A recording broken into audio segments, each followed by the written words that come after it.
I woke up at a sleepover and realized I had 2 hours to save my entire reputation before anyone else woke up.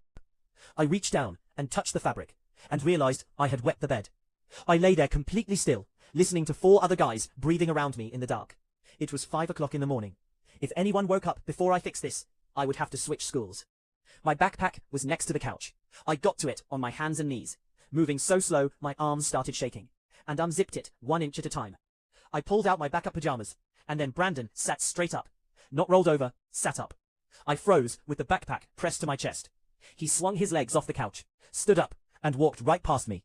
His foot landed maybe 4 inches from my hand. I didn't breathe. He kept walking, opened the bathroom door, and I heard him pee for what felt like a year. I finally heard his footsteps coming back. I stared at the carpet and prayed he wouldn't look down. He didn't. He flopped back onto the couch, and within 30 seconds, he was snoring again. I sat there shaking for a full minute before I could move. I tiptoed to the bathroom, changed into my backup pajamas, and stuffed the wet clothes into a plastic grocery bag from under the sink. Back in the living room, I grabbed the sleeping bag from the bottom and started dragging it toward the hallway. It made a soft, shushing sound across the carpet, and I stopped every 2 seconds, certain someone had heard. Halfway across the room, Josh's phone lit up right next to his head, making his whole face blue. I froze again. He muttered something, rolled over, and the screen went dark. I waited a full minute before I moved another inch.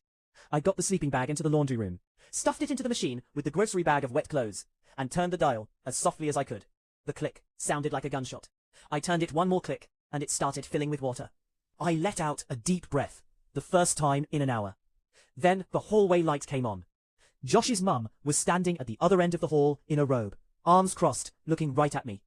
I opened my mouth. I spilled milk on my sleeping bag and didn't want it to sit overnight and smell. She didn't say anything for a long second. She just looked at me. Then she walked past me into the laundry room, opened the cabinet above the machine, pulled down a bottle of detergent I hadn't seen, set it on top of the dryer, and said, "This one works better on accidents." Then she pointed at a closet behind me and said there was an extra blanket in there, turned off the light, and went back to her room. I poured the detergent in. I got the blanket, went back to the living room, and lay down. Brandon was on his back snoring. Josh hadn't moved.